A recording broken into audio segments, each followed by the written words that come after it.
Welcome back. Kaleshwaram పైన justice PC Ghosh commission ఇచ్చినటువంటి నివేదికపై ఇవాళ మంత్రివర్గంలో చర్చ జరగనుంది. మధ్యాహ్నం కేబినెట్ భేటీ ఉంది. అయితే ఈ కమిషన్ ఇచ్చినటువంటి నివేదిక పైన ముగ్గురు ఐఏఎస్లతో కూడినటువంటి ఒక కమిటీ వేశారు. మంత్రివర్గానికి ఎటువంటి చర్యలు తీసుకోవాలి ఏంటి అన్న దానిపై సిఫార్సు చేసేందుకోసం సో ఇవాళ చర్చించి అసెంబ్లీ సమావేశాలు కూడా నిర్వహించి సిట్ వేద్దామా లేదంటే చర్యలు తీసుకుందామా, ఇతర వేరే రాష్ట్రాల్లో ఇటువంటివి ఎదురైనప్పుడు అంటే గత ప్రభుత్వం చేసినటువంటి సంబంధించి నివేదికలు వచ్చినప్పుడు ఏ విధంగా వ్యవహరించారు ఏంటి అన్న దానిపై ఇవాళ చర్చించి ఒక నిర్ణయం తీసుకునే అవకాశం ఉంది అంటున్నారు. దీనిపై మాట్లాడదాం. ఇక నెక్స్ట్ టాపిక్ వచ్చేసి కవిత అండ్ జగదీష్ రెడ్డి మధ్య మాటల యుద్ధం నడుస్తోంది కదా. సో అసలు ఏం జరుగుతోంది బీఆర్ఎస్లో? కవిత కొత్త పార్టీ పెడతారు అంటున్నారు. లేదు బీజేపీ లేదంటే కాంగ్రెస్ వైపు వెళుతారు, అక్కడ నుండి పెద్ద హామీ ఉంది అన్నటువంటి చర్చలు నడుస్తున్నాయి. అందుకోసమే బీఆర్ఎస్పై ఎదురుదాడి అంటున్నారు. లేదు ఇదంతా ఆస్తుల పంపకాలకు సంబంధించి పంపకాలకు సంబంధించి ప్రయారిటీకి ఇచ్చినటువంటి ఇంపార్టెన్స్ లేదు అంటూ నడుస్తున్నటువంటి టాక్స్ అయితే మనకున్నాయి. సో ఏం జరుగుతోంది మాట్లాడదాం. ముందుగా కవిత ఇష్యూ తీసుకున్న తర్వాత కాళేశ్వరానికి సంబంధించి తీసుకుందాం. గెస్టులు కూడా సిద్ధంగా ఉన్నారు. డాక్టర్ దత్తాత్రేయ గారు, వీరు బీఆర్ఎస్ సీనియర్ నాయకులు. డాక్టర్ చరణ్ కౌశిక్ యాదవ్ గారు, వీరు కాంగ్రెస్ సీనియర్ నాయకులు. నమస్తే అండి, వెల్కమ్ టు ద డిబేట్. నమస్తే మేడం. నమస్తే అండి. దత్తాత్రేయ గారు, ఏంటి కవిత గారు కొత్త పార్టీ ఏమన్నా పెట్టబోతున్నారా? అలాంటివి ఏమైతే లేవు. తెలంగాణ రాష్ట్రంలో ఒక ఉద్యమం జరుగుతా ఉంది మేడం. తెలంగాణ రాష్ట్ర మేము ప్రజాస్వామ్యం వైపే, ప్రజల అలా కాదు, ఈ రెండిట్లో మీరు ప్రజల వైపా లేదా ప్రభుత్వం వైపా ప్రతిపక్షం వైపా అడగట్లేదు. ప్రతిపక్షంలో ఉన్నటువంటి ప్రస్తుత బీఆర్ఎస్ లో మీరు ఎటువైపు? మేము అంటే జనరల్ గా మా నాయకత్వాన్ని గౌరవించే వాళ్ళు, మాకున్నటువంటి తెలివితేటలు కానీ మేము ఇచ్చేటువంటి గైడ్ లైన్స్ కానీ గౌరవిస్తూ సరైన స్థానం కల్పిస్తున్నటువంటి కవిత గారితో పాటు ప్రయాణం చేస్తా ఉన్నాము. కవిత గారితో పాటు అంటే పార్టీతో లేమని కాదు, కవిత గారు కూడా చాలా స్పష్టంగా చెప్తా ఉన్నారు. ఇవాళ మీలాంటి ఛానల్స్ లో చాలా ఛానల్స్ లో బీఆర్ఎస్ పార్టీ ప్రతినిధిగా పార్టిసిపేట్ చేస్తా ఉన్నాం. బీఆర్ఎస్ పార్టీ యొక్క మంచి సమాచారాన్ని తెలంగాణ ప్రజలందరికీ వివరించే ప్రయత్నం చేస్తా ఉన్నాం. బలమైనటువంటి ప్రతిపక్షంగా ప్రజాస్వామ్యాన్ని నిలబెట్టే ప్రయత్నం చేస్తా ఉన్నాం. ఒకటి అయితే కవిత గారికి బీఆర్ఎస్ పార్టీకి మధ్య జరుగుతున్నటువంటి వ్యవహారం అనేటువంటిది వ్యక్తిగతమైనటువంటిది చాలా స్పష్టంగా ఉండే. ఇప్పటి వరకు ఈ వ్యవహారంలో మిగతా పార్టీ నాయకులు ఎవ్వరు కూడా ఇన్వాల్వ్ కానంత వరకు. సో ఈ రోజు అంటే నిన్న జరిగిన సంఘటనను చూస్తే చాలా స్పష్టంగా అర్థమవుతుంది ఏంటంటే పార్టీలో ఉన్నటువంటి బాధ్యతల్లో ఉన్నటువంటి కొంతమంది వ్యక్తులు, అది ఎవరనేటువంటిది మనకు తెలుసు చాలా స్పష్టంగా, వాళ్ళు యాడెడ్ అడ్వాంటేజ్ గా తీసుకొని వ్యక్తిగతంగా జరుగుతున్నటువంటి ఒక డిస్కషన్ ని మొత్తం పార్టీకి ఆపాదించేటువంటి ప్రయత్నం లాగా జరిగింది. అయితే ఇందులో చాలా స్పష్టంగా తను ఎక్కడ కూడా పార్టీ లైన్ క్రాస్ అవుతున్నట్టుగా పార్టీకి సంబంధించినటువంటి అంశాల్లో పార్టీ చేయాల్సిన కార్యక్రమాలు కూడా జనరల్ గా చెప్పాలంటే ఇవాళ బీసీల కోసం గానీ మిగతా అంశాల్లో గానీ ఈ కవిత గారు చేస్తున్న దానికంటే పెద్ద ఎత్తున దత్తాత్రేయ గారు, ఇప్పుడు కవిత గారి పైన ఇన్ని మాటలు అనిపిస్తున్న దానిపైన వెనక పెద్ద నాయకుడే ఉన్నారు అని అంటున్నారు. మీ పార్టీలో పెద్ద నాయకులు ఎవరు? జనరల్ గా మా పార్టీలో పెద్ద నాయకులు కేసీఆర్ గారు, కేటీఆర్ గారు, హరీష్ రావు గారు. ప్రస్తుతానికి పార్టీని నడిపిస్తున్నటువంటి నాయకులు కేటీఆర్ గారు, హరీష్ రావు గారు. ప్లస్ పెద్ద నాయకుడు ఉన్నారంటే ఈ ముగ్గురిట్లో ఎవరినొకరిని అనుకుంటారుగా? తప్పకుండా కదండి, సమయం వచ్చినప్పుడు ఎవరు అనేటువంటిది బయటపడుతుంది. ఇప్పుడు అది తన వ్యక్తిగతంగా ఎవరు చేపిస్తున్నారు అనేటువంటిది తనకు క్లారిటీ ఉంది. ఖచ్చితంగా ఆ ప్రశ్నకు సమాధానం చెప్పాల్సింది కవిత గారే. మిగతా వాళ్ళందరూ కూడా ఎవరం కూడా ఇప్పుడు ఏంటంటే మేడం, ఇప్పుడు కవిత గారు ఒక పార్టీ నాయకురాలే, ఎవరితో సంబంధం లేని వ్యక్తి అయి ఉంటేనేమో ఆ అంశాన్ని మనం ఎంత డీప్ గానే డీటెయిల్డ్ గానే డిస్కషన్ చేయడానికి అవకాశం ఉంటుంది. కవిత గారు కేసీఆర్ గారి కూతురు, కేటీఆర్ గారికి చెల్లెలు, హరీష్ రావు గారికి వరుసకు మరదలు. సో వాళ్ళ మధ్య ఇంత కుటుంబ సంబంధాలు ఉన్నాయి, పేగు బంధం ఉంది. తర్వాత పార్టీకి సంబంధించిన కార్యక్రమాల్లో ఎవరి కాంట్రిబ్యూషన్ వాళ్ళది ఉంది. కవిత గారు జాగృతిని పెట్టి జాగృతి ద్వారా తెలంగాణ సమాజంలో ఉన్నటువంటి బతుకమ్మని, బోనాలను విశ్వవ్యాప్తం చేశారు. తెలంగాణ సమాజం లోపలికి అట్టడుగు స్థాయికి తీసుకెళ్లి ఇవాళ బతుకమ్మ బోనాలను రాష్ట్ర పండుగలుగా నిర్వహించేలా పోరాటం చేశారు. ఆ తర్వాత అది ఒక అయిపోయినటువంటి చరిత్ర. కొత్త చరిత్రలో భాగంగా ఇవాళ బీసీల అంశం గాని, ఎస్సీల అంశాలు గాని, మహిళా రిజర్వేషన్లు గాని, ప్లస్ దళితులకు రావాల్సిన విషయంలో కానీ, గిరిజనులకు రావాల్సిన రిజర్వేషన్ల అంశాలపైన తను స్పష్టంగా ఒక క్లారిటీతో మాట్లాడుతున్నారు. ఇక్కడ పార్టీని కిట్టపరుస్తున్న, పార్టీకి వ్యతిరేకంగా ఏ కార్యక్రమం తను తీసుకోలేదు. ఏ కార్యక్రమం చేసినా కూడా పార్టీ లైన్ కు లోబడి చేస్తా ఉన్నారు. పార్టీ నిర్ణయాలు ఆలస్యం అవుతున్నప్పుడు వెంటనే స్పందించాలా, కరెంట్ ఇష్యూస్ పైన ఇమీడియట్ గా మాట్లాడాలి. కాబట్టి తను ఇమీడియట్ గా ఇప్పుడు కవిత గారి మాటలతోని బీఆర్ఎస్ కు ఇబ్బందికరంగా మారితే ఇప్పుడు తండ్రికో అన్నకో బావకో అన్నటువంటి లెక్క కాకుండా బీఆర్ఎస్ గా ఉన్నప్పుడు బీఆర్ఎస్ లో ఉన్నటువంటి నేతలు అలా మాట్లాడడం ఏంటి, ఇలా మాట్లాడడం ఏంటి అని స్పందించడం తప్ప, ఇది ఓన్లీ కుటుంబ పార్టీయేనా, ఆ దిశగానే స్పందించాలా? వాళ్ళు పెద్దవాళ్ళు కాబట్టి మిగతా ఎమ్మెల్యే చేసిన మంత్రిగా చేసినటువంటి వ్యక్తులు కూడా ఏం మాట్లాడకూడదా? జనరల్ గా పార్టీలో ఏ విషయాలు జరిగినా కూడా అధినాయకుడు అయినటువంటి కేసీఆర్ గారి నిర్ణయం తీసుకుంటారు. సో మేము కూడా ఇక్కడ ఇప్పుడు పార్టీలో ఉన్నటువంటి వ్యక్తులు కానీ వ్యక్తిగతంగా కవిత గారితో ఉన్న సంబంధాల వల్ల ఆమెతో నడుస్తున్నటువంటి వ్యక్తులకు కూడా ఒక కన్ఫ్యూజన్ ఉంది. నేనేమంటున్నానంటే పార్టీలో కేసీఆర్ లాంటి వ్యక్తి మాత్రమే ఈ సమస్యను పరిష్కరించగలుగుతాడు. కేసీఆర్ మాత్రమే ఈ సమస్యకు దారి చూపగలుగుతాడు. ఎందుకంటే తనకు ఇద్దరు కూడా కూతురైనా కొడుకైనా రెండు కళ లాంటి వాళ్ళు కాబట్టి తన వాళ్ళని కూర్చోబెట్టి మాట్లాడుకొని ఈ సమస్యను పరిష్కరించే ప్రయత్నం చేయాలా. అది కేటీఆర్ తో ప్రాబ్లం ఉందా, హరీష్ రావు గారితో ప్రాబ్లం ఉందా, పార్టీలో మరొక నాయకులతో ప్రాబ్లం ఉందా, డైరెక్ట్ గా కేసీఆర్ తోనే ప్రాబ్లం ఉన్నా కూడా కవిత గారికి ఒక ఆడపిల్లగా వాళ్ళందరి పైన ఒక డిఫరెంట్ టైప్ ఆఫ్ రైట్ ఉంటుందండి. మన తెలంగాణ సమాజం కాదు, భారత సమాజంలో ఆడపిల్లని ప్రతి ఒక్కరు కూడా కొంత ఎక్కువ గౌరవించడం, ఎక్కువ ప్రేమించడం, ఆమెకు ఉండేటువంటి రైట్స్ విషయంలో అడిగింది ఇవ్వడం కానీ చేయడాలు చేస్తూ ఉంటాం. కానీ ఇక్కడ ఇప్పుడు పార్టీలో అడిగింది ఇవ్వట్లేదు, లేదంటే కేసీఆర్ సరిగా మాట్లాడట్లేదు, కలవడానికి కుదరట్లేదు, ఆయన పక్కనటువంటి వాళ్ళు దగ్గర రానివ్వట్లేదు అన్నటువంటిది వెలిబుచ్చుతున్నారు. మరి చెప్పకుండా స్ట్రైట్ ఫార్వర్డ్గా మాకు ఇది కావాలి, ఇది మా పోరాటం, ఇందుకోసం బయటకు వస్తామా రాదా, ఈ వర్షంలో ఎందుకు వెళ్లకుండా సగం సగం సగం సగం? జోష్నా గారు ఎప్పుడు కూడా ఎవరైనా చెప్పే వాళ్ళతో చెప్తారు తప్ప బయట సమాజం ముందు ఇంట్లో విషయాన్ని బయటకేసుకొని చెప్పుకునే ప్రయత్నం చేయరు. చాలా స్పష్టంగా అమెరికా నుంచి వచ్చిన తర్వాత కేసీఆర్ చాలా మంచోడు, తెలంగాణ రాష్ట్రానికి దేవుడు లాంటోడు, కానీ ఆయన చుట్టూ దయ్యాలున్నాయి. వాస్తవంగా తెలంగాణ ఉద్యమంలో పాల్గొన్న చాలా మంది వ్యక్తులు కూడా కేసీఆర్ గారిని, కేటీఆర్ గారిని డైరెక్ట్ గా కలవాలంటే ఇప్పటికి కూడా ఏదో ఉన్నట్టుగా. అయితే దత్తాత్రేయ గారు ఇక్కడ ప్రాబ్లం అంటే ఏంటంటే మీడియా మీట్ పెట్టి మరి ఇది పరిస్థితి. ఒక పెద్ద నాయకుడు వెనుకున్నారు, లిల్లీపుట్ నేత పెద్దగా మాట్లాడుతున్నారు, ఆయన ఎవరు మాట్లాడిస్తున్నారో తెలుసు, ఆయన చావు తప్పి కన్ను లొట్టబోయిన మాదిరి గెలిచారు అన్నటువంటి మీడియా మీట్ పెట్టి మరి ఏదో లోపల మీరు ఎన్ని చేసుకున్నా కూడా ఈ లీకులు అంటాము, అవునా కాదా అని అడుగుతాము, అంతవరకే. బట్ మీడియా మీట్ పెట్టినాక ఇక విశ్లేషణలు స్టార్ట్ అయిపోతాయి కదా. 100%. ఇప్పుడు ఒకటండి, దాచుకోవడానికి ఇక్కడ ఏం లేదండి. ఆమె ప్రత్యేకంగా ఒకసారి చిట్చాట్ పెట్టి కొన్ని విషయాలు మాట్లాడారు. ఇప్పుడు ప్రత్యక్షంగా ప్రెస్ మీట్ లోనే ఎవరైతే తన పైన కామెంట్ చేశారో వాళ్ళకి దీటైన జవాబు చెప్పే ప్రయత్నం చేశారు. పార్టీలో ఒక రకమైన కన్ఫ్యూజన్ ఉన్నప్పుడు మీరెందుకు ఎగిరి పడతా ఉన్నారు? నేను పార్టీ అధినాయకత్వంతో మాట్లాడుకునే ప్రయత్నం చేస్తాను, అధినాయకత్వం నాతో మాట్లాడే ప్రయత్నం చేయాలా? నేను రాసినటువంటి లేఖ లీక్ అయితే ఆ లీక్ సంబంధించినటువంటి వివరణ ఇవ్వకుండా నాపై ఎందుకు దుమ్మెత్తి పోస్తా ఉన్నారు? సోషల్ మీడియాలో నాపై ఎందుకు ట్రోలింగ్స్ జరుగుతా ఉన్నాయి? మరి ఇంత జరుగుతున్నా కూడా మీరు ఎందుకు ఒక్కరు కూడా ప్రెస్ మీట్ పెట్టి దీన్ని ఖండించే ప్రయత్నం చేస్తున్నారు? పార్టీకి నేను అవసరం లేదా, లేకపోతే నాకు పార్టీ అవసరం లేదని నేను ఎప్పుడు చెప్పలేదు. పార్టీ నాకు కావాలి, నేను పార్టీ లైన్ లోనే ఉన్నా, అది నాదే పార్టీ, నేను కేసీఆర్ గారి నాయకత్వంలో పనిచేస్తున్నా, నాకు ఒకడే నాయకుడు కేసీఆర్. చాలా స్పష్టంగా చెప్తా ఉన్నారు. ఇంకేముంది దాంట్లో? ఓకే, ఒకసారి చరణ్ గారితో వారి అభిప్రాయం తీసుకుందాం. ముఖ్యంగా కవిత గారి వెనక ఎవరో ఉన్నారు, ఖచ్చితంగా ఏటో ఒక పార్టీకి వెళ్తారు, ఆవిడకు మాత్రం మంచి పోస్టుతోనే రెడీగానే ఉన్నాయి పార్టీలో అంటున్నారు. అంటే బీజేపీ గురించి పెద్ద ఎత్తున విమర్శ చేస్తున్నట్టు కనిపిస్తోంది, కానీ కాంగ్రెస్కు సంబంధించి అంటే ఈ కులగణన చేసినటువంటి క్రమంలో కావచ్చు, డీటెయిల్స్ ఇచ్చి అదేవిధంగా అంటే ఈ విధంగా ముందుకెళ్లడం సమర్థనీయమే, హర్షణీయమే అంటూ ఇచ్చినటువంటి వైట్స్ కావచ్చు, వాటిపైన కాంగ్రెస్ గురించి చరణ్ గారు. మేడం, ఇక్కడ ప్రధానంగా బీఆర్ఎస్ పార్టీలో ముసలం ప్రారంభమైన మాట వాస్తవం. చాలా స్పష్టంగా నిన్న కల్వకుంట్ల కవిత గారు చాలా స్పష్టంగా చెప్పారు. నల్గొండ జిల్లాకు సంబంధించినటువంటి ఒక లిల్లీపుట్టు నాయకుడు నల్గొండ జిల్లాలో బీఆర్ఎస్ పార్టీ మొత్తం ఖతం చేసి తను నా మీద మాట్లాడుతా ఉన్నాడని చెప్పి చాలా స్పష్టంగా కల్వకుంట్ల కవిత గారు మాట్లాడారు. అదే కాకుండా సబితా ఇంద్రారెడ్డి కుమారుడు కార్తిక్ రెడ్డి కూడా నా మీద మాట్లాడుతా ఉన్నాడు. చిన్నపిల్ల ఉండు, మీకు తెలంగాణ ఉద్యమానికి ఏం సంబంధం? తెలంగాణ రాష్ట్రంలో బీఆర్ఎస్ పార్టీ అధికారంలోకి వచ్చిన తర్వాత మీరు మా పార్టీలోకి వచ్చి మంత్రి పదవి తీసుకుని నువ్వు మా మీద మాట్లాడతావా? నీ వెనక ఎవరున్నా కూడా చూస్తూ ఊకోనని చెప్పి చాలా స్పష్టంగా వారిద్దరి గురించి కల్వకుంట్ల కవిత గారు చాలా స్పష్టంగా మాట్లాడారు. అదే కాకుండా ఇక్కడ చాలా దీని వెనకాల ఒక పెద్ద నేత ఉండని చెప్పి కేటీఆర్ గారిని ఉద్దేశించి చాలా స్పష్టంగా మాట్లాడిన పరిస్థితి మనం చూసినాం.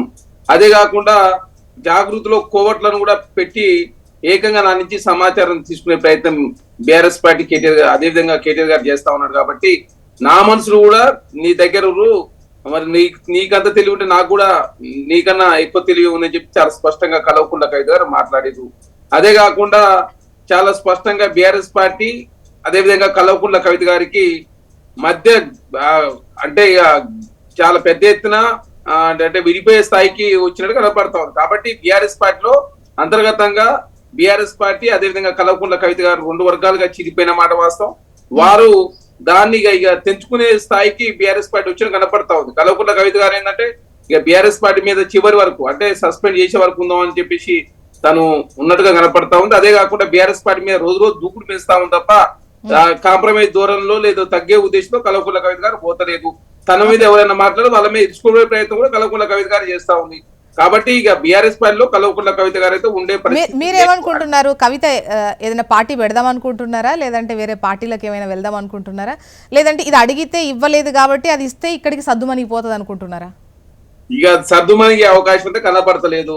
వాళ్ళు కూడా బీఆర్ఎస్ పార్టీలో ఉన్న నాయకులు కూడా కల్వకుంట్ల కవిత గారితో మాట్లాడే ఉద్దేశం వారు లేనట్టుగా కనపడతా ఉంది. మాట్లాడే ఉద్దేశం అంటే ఎన్ని రోజులు ఇంత పెద్ద ఎత్తున చర్చ జరగదు. అదే కాకుండా ఇది ఏమంటారు సీరియల్ ఎపిసోడ్ లాగా పోతూనే ఉంది తప్ప ఇంతవరకు బీఆర్ఎస్ పార్టీ పట్టించుకోవడం లేదు. బీఆర్ఎస్ పార్టీ సోషల్ మీడియా వేదికనో లేకపోతే ఇంకో విధంగా ఇండైరెక్ట్ గా తిట్టే ప్రయత్నం కావచ్చు, ట్రోలింగ్ చేసే ప్రయత్నం కావచ్చు, క్యారెక్టర్ అసెస్మెంట్ చేసే ప్రయత్నం కూడా జరుగుతా ఉంది. కానీ బీఆర్ఎస్ పార్టీ నుంచి ఎలాంటి స్పందన రావడం లేదు. కాబట్టి బీఆర్ఎస్ పార్టీ కల్వకుంట్ల కవిత గారు కలిసే అవకాశం అయితే కనపడతలేదు. అదే కాకుండా వారి పదవి కూడా 2028 జనవరి వరకు ఉంది. కాబట్టి ఇది ఇంటనే కంటిన్యూ అయ్యి మరి తర్వాత తన ఎలాంటి నిర్ణయం తీసుకుంటూ చూడాల్సిన అవసరం. కాబట్టి కల్వకుంట్ల కవిత గారు అయితే బీఆర్ఎస్ పార్టీలో తను పోతానికి సిద్ధంగా ఉన్నా వాళ్ళు యాక్సెప్ట్ చేసే ఉద్దేశం కానీ గొడవలు సర్దుమనిగే ఉద్దేశం కానీ ఇందులో ఆసిద్ధగాథలు కూడా ఉండడం కనపడుతుంది. కానీ కేటీఆర్ గారికి బీఆర్ఎస్ పార్టీయే కవిత గారిని వద్దనుకుంటుంది అంటున్నారా? కల్వకుంట్ల అంటే బీఆర్ఎస్ పార్టీ అంటే ఇప్పుడు కేసీఆర్ గారికి ఏ నిర్ణయం తీసుకునే ఉద్దేశంలో కేసీఆర్ గారు లేరు. ఇటు కూతురు అటు కొడుకేమో పార్టీని అబ్బాయి. ఇప్పుడు కొడుకు కల్వకుంట్ల కవిత గారు వచ్చుడు ఇష్టం లేదు. హరీష్ రావు గారు మౌనం వహిస్తా ఉన్నాడు. అదే కాకుండా బీఆర్ఎస్ పార్టీ 2గా చీలిపోయింది. ఎందుకంటే కేసీఆర్ గారు మౌనంగా ఉంటే సంతోష్ రావు గారే లేఖ బయట పెట్టారని ఇంతకుముందు సంతోష్ గారి గురించి గతంలో కవిత గారు మాట్లాడారు. హరీష్ రావు గారు మౌనం వహిస్తా ఉన్నారు. కేటీఆర్ గారు ఏమో ఆకంగా పంపించే ప్రయత్నంలో భాగంగా తన ఏదైతే దగ్గరగా ఉన్నటువంటి జగదీష్ రెడ్డి గారు కావచ్చు, కార్తీక్ రెడ్డి గారు కావచ్చు నా మీదనే వ్యక్తిగత విమర్శలు చేస్తా ఉన్నారు. మరి మీరు ఏ పెద్ద నాయకుడు చూసుకుని నా మీద విమర్శ చేస్తా ఉన్నారో మేము ఎవరు కాపాలని చెప్పి కల్వకుంట్ల కవిత గారు నేను చాలా స్పష్టంగా మాట్లాడాను. కాబట్టి కేటీఆర్ గారికి కల్వకుంట్ల కవిత గారితో మాట్లాడి కానీ చర్చలు చేస్తూ కానీ లేదు, చర్చలు పరిష్కరించుకోవడానికి విభేదాలు పరిష్కరించే ఉద్దేశం కేటీఆర్ గారు లేదు. ఎంతసేపు పార్టీ నుంచి పంపించే ప్రయత్నంలో భాగంగా కేటీఆర్ గారు కల్వకుంట్ల కవిత గారు పంపించే ప్రయత్నమే చేస్తా ఉన్నాడు. దీనిలో ఆస్తి విభేదాలు ఒకసారి బీజేపీ నాయకుల వర్షన్ కూడా తీసుకుందాము. ఎందుకంటే ఒక పార్టీలో ఇబ్బందికర పరిస్థితి ఉంటే అల్టిమేట్ గా 1-2 పార్టీలకు అది ప్లస్ అయ్యే ఛాన్సెస్ ఉంటాయి. అయితే అల్జపూర్ శ్రీనివాస్ గారు వీరు బీజేపీ సీనియర్ నాయకులు మన డిబేట్లో జాయిన్ అయ్యారు. శ్రీనివాస్ గారు మీరేమంటారు? నమస్కారం అందరికి.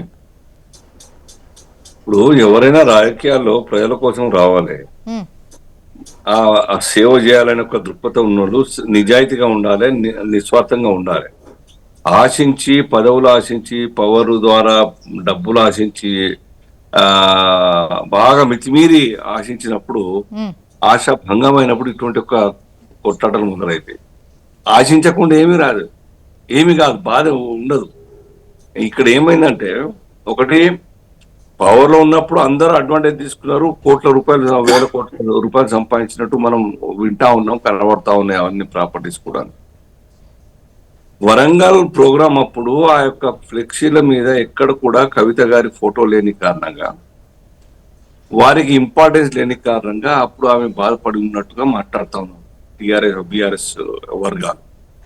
అక్కడ నుంచి పవర్ గేమ్ మొదలైంది అని అనిపిస్తా ఉంది. దాని తర్వాత ఇంతకుముందు చరణ్ గారు చెప్పినట్టుగా ప్రాపర్టీస్ పంపకాల్లో కొద్దిగా వచ్చి ఉంటాయి భేదాభిప్రాయాలు. దాని కారణంగా కూడా ఇంకా డిస్టెన్స్ పెరిగింది అని చెప్పేసి, ఏది ఏమైనా వాళ్ళ ప్రాపర్టీస్ పంపకాలు అయినా కానీ పాలిటిక్స్ లో అవన్నీ కూడా బయటికి రావద్దు. ఆ విషయాలు, పంపకాల విషయాలు.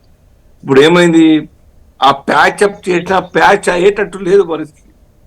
అంతా కవిత గారు మాట్లాడడం, నిన్న చూసినాం మనం ఏ రకంగా లిల్లీపుట్ అని చెప్పి ఒక మాజీ మంత్రిని జగదీష్ రెడ్డి గారిని మాట్లాడడం, దాంతో ఇంకా దాన్ని సీరియస్ గా వర్గాలు మొత్తంగా ఉడిగిపోయి వర్గం అంటూ కనబడతలేదు. ఇక్కడ ఈవిడ ఎమ్మట ఎవరు ఉన్నట్టుగా కనబడతారు కొద్దిమంది యంగ్ పిల్లలు తప్ప, కొద్దిమంది నాన్ పొలిటికల్ గా అఫిలియేషన్ కొద్దిమంది మహిళలు తప్ప, పొలిటికల్ లీడర్స్ మాత్రం ఎక్కడ కూడా ఆమె ఎమ్మట ఉన్నట్టుగా కనబడతలేదు. సో ఐసోలేట్ అయితే అయినట్టు అర్థమవుతా ఉంది. ఈ పరిస్థితులు నేనైతే కోరుకోవడం లేదు. ఆ కుటుంబం ఐక్యంగా ఉండాలి.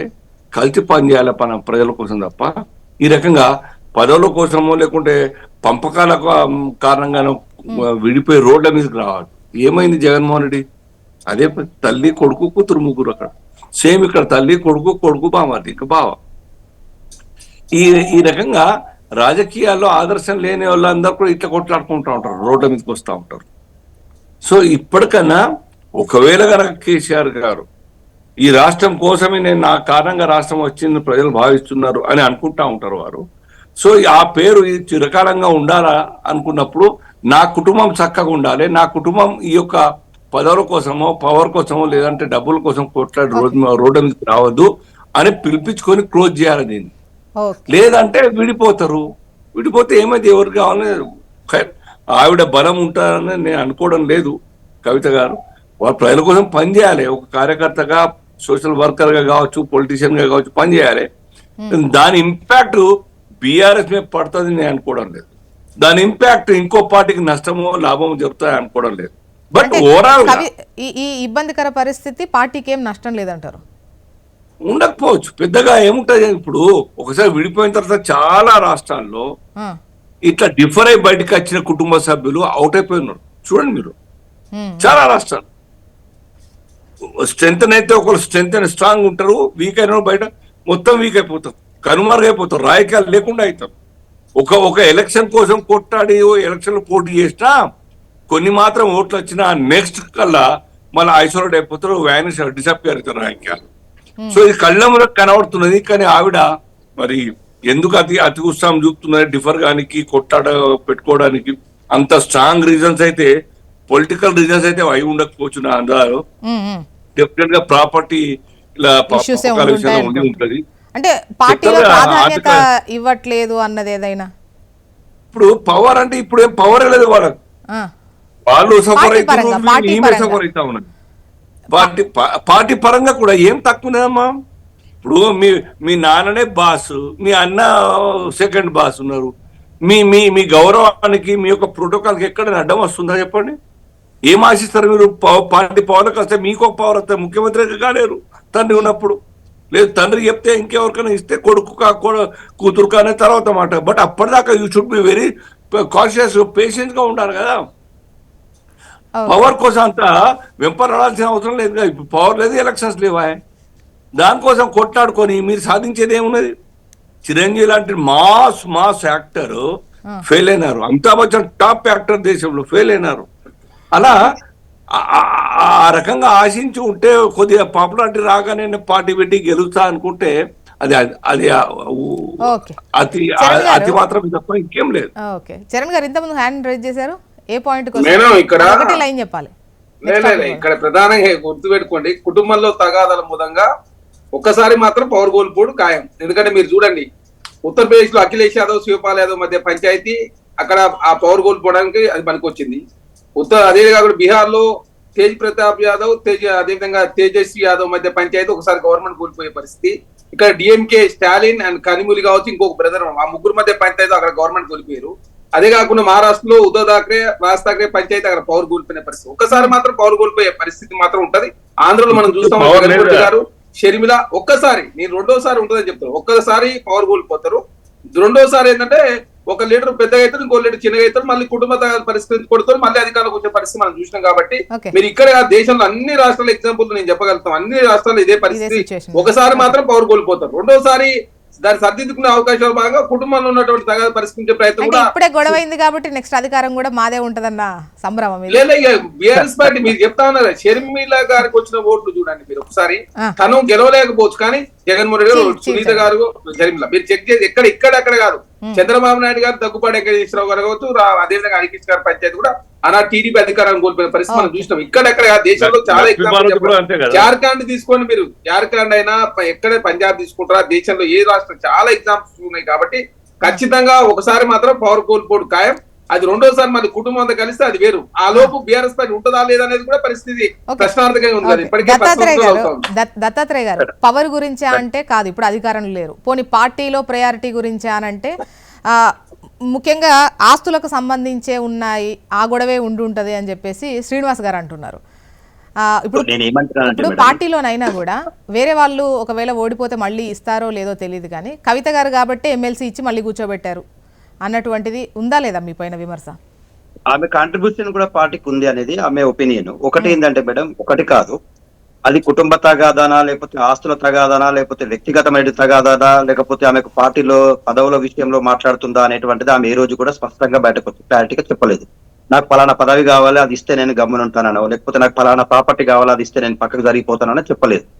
చాలా క్లియర్ గా నా పని నన్ను చేసుకోనివ్వండి, నేను జాగృతిగా ఒక పోరాటం చేస్తా ఉన్నా. కేసీఆర్ గారు కూడా చాలా స్పష్టంగా పార్టీ హైదరాబాద్ లో జరిగినటువంటి ఒక ఇంపార్టెంట్ మీటింగ్ లో జాగృతి తన కార్యక్రమాలు తను కొనసాగిస్తూనే ఉంటుంది, పార్టీ తన కార్యక్రమాలు తను కొనసాగించాలి.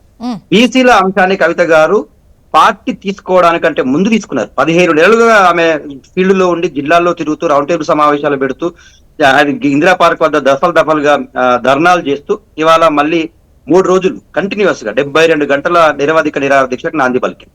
నేను అనేది ఏంటంటే, సంఘాలుగా బీసీ సంఘాలు కొట్లాడుతున్నప్పటికీ ఆమె గ్రౌండ్ రూట్ లోకి వెళ్ళి 78 కుల సంఘాలను కలిసింది, ప్రత్యక్షంగా కలిసి వాళ్ళ యొక్క సమస్యలు తెలుసుకుని అడ్రస్ చేసే ప్రయత్నం చేస్తుంది. నేను నా పని మీద నేనేం ఖాళీగా లేను, నేను సమస్యలు ఒకటి రిపోతే ఇంకో సమస్య మీద నేను పోరాడుతూనే ఉన్నా జాగృతిగా. పార్టీలో మీరు నాకు ప్రయారిటీ ఇచ్చిరా ఇవ్వలేదా అని ఏ రోజు కూడా ఆమె మాట్లాడలేదు. ఒకటి అవి ఇంకా ఇప్పుడు మీ ఇంతకు ముందు చరణ్ మాట్లాడిన అంశం గానీ, కిరణ్ గారు మాట్లాడిన అంశాలు అవి వ్యక్తిగతమైనవా లేకపోతే వ్యవస్థాపరమైనవే వాళ్ళు నిర్ణయించుకుంటారు. కానీ నేనేం కోరుకుంటున్నానంటే, ఒక నికాస్ అనేటువంటి బీఆర్ఎస్ పార్టీ కార్యకర్తగా ఎప్పటి నుంచో పార్టీలో పనిచేసిన మాలాంటి వాళ్ళకు ఒక కన్ఫ్యూజన్ ఉంది. ఏముంది అంటే, ఈ పార్టీ ప్రతిపక్షంగా చాలా మంచిగా కొట్లాడుతుంది, ఒక మంచి పేరు వస్తా ఉంది. కాంగ్రెస్ పార్టీ 6 గ్యారంటీలు 13 హామీలు మిగతా ఇవ్వడంలో కొంత విఫలమైంది. బీజేపీ అధ్యక్షుని విషయంలో బీసీలను మోసం చేసింది. సో ఇవన్నీ కూడా బీఆర్ఎస్ పార్టీకి కలిసి వస్తే, బీఆర్ఎస్ పార్టీ కలిసి ముందుకెళ్తే ఖచ్చితంగా మనం అధికారంలోకి రావచ్చు. ఇప్పుడు స్థానిక సంస్థల ఎన్నికల్లో కానీ, లేకపోతే నెక్స్ట్ జరగబోయే ఎమ్మెల్యే ఎలక్షన్లకు ఇప్పటి నుంచి ప్లాన్ వేసుకొని పోతే బాగుంటుందని మాలాంటి వాళ్ళకి చాలా ఆతృతగా ఉండే. కానీ ఈ కన్ఫ్యూజన్ క్లియర్ చేయాల్సింది నేనైతే ఒకటి మాత్రం బలంగా కోరుకునేది ఏంటంటే, కేసీఆర్ గారు మాట్లాడి ఫుల్ స్టాప్ పెడితే తప్ప అదే దత్తాత్రేయ గారు డైరెక్ట్ అక్కడ అడగకుండా పెద్ద నాయకులు అంటూ పెద్ద నాయకులతో మాట్లాడకుండా మీడియాని పిలిచి మాట్లాడితే, అంటే మీడియా చేరవేయాలా, తెలుసుకొని వాళ్లే పిలవాలని ఎదురు చూస్తున్నారా, లేదంటే మీరు కవిత గారి ఎపిసోడ్ ని ఒకసారి పరిశీలించండి. కవిత గారు ఏ రోజు కూడా ఇవన్నీ కూడా ఈ చికాకులన్నీ కూడా పెట్టుకోవాలని కోరుకోలేదు. ప్రత్యక్షంగా ఆమెని టార్గెట్ చేసినట్టుగా ఆమె పైన ట్రోలింగ్స్ చేయడము, ఆమెని వ్యక్తిగత ప్రతిష్టను దిగజార్చే క్రమంలో అది ప్రతిపక్ష పార్టీలు చేసినాయా మిగతా పార్టీలు చేసినాయా అని కాదు, పార్టీ నుంచి ఇప్పటి వరకు స్పందన లేదనేది ఒకటి. రెండోది, ఆమె ఏమన్నారంటే కేసీఆర్ గారి చుట్టూ నేను ఒక లేఖ రాశాను, ఆ లేఖ ఇప్పుడు రాసింది కాదు, ఇంతకు ముందు చాలా సార్లు రాసిన లేఖలు కూడా ఉన్నాయి మా నాన్న దగ్గర. ఇంకా మా తండ్రి కూతురు మధ్య లేఖల వ్యవహారం ఇప్పటితో ఉన్నది కాదు, ఎప్పటి నుంచి నేను ఎప్పుడు మా డాడీకి సలహా ఇస్తుంటా, రాస్తా ఉంటా, మంచిగా అయితే నేను తీసుకుంటాను, లేకపోతే నవ్వి చింపేసి పక్కన పడేస్తాడు. ఈసారి ఎందుకు బయటకు వచ్చింది, ఎవరి చేతుల్లో పడ్డది, అది బయటకు పెట్టాల్సినటువంటి అవసరం ఉంది, ఎవరు దానికి కారకులు అది చెప్పాల్సిన అవసరం ఉంది అనే విషయం తర్వాతనే ఇవాళ ఇదంతా జరుగుతుంది తప్ప మిగతాది ఏది లేదు. అంతేగా పార్టీలో చాలా క్లారిటీగా ఆమె పార్టీ చూడాలి. మీరు తేల్చుకొని ఉంటేనేమో కలిసి ఉంటారు, లేదు అని అంటే మరి పార్టీ ఉంటారా వేరే పార్టీకి వెళ్తారన్న రకరకాల చర్చలు అయితే జరుగుతూ ఉంటాయి. దీనికి ఫుల్ స్టాప్ పెడితే మీకే బెటర్ అని, పార్టీకి కావచ్చు, ఈవెన్ వ్యక్తిగతంగా ఇటు కవిత గారికి కూడా అదే బెటర్ ఏమో, ఫుల్ స్టాప్ పెట్టడమే బెటర్ ఏమో అన్నటువంటి విశ్లేషణలు అయితే కనిపిస్తున్నాయి. చూద్దాం ఏం జరుగుతుందో. నెక్స్ట్ టాపిక్ లోకి వెళ్దామండి. కాళేశ్వరానికి సంబంధించి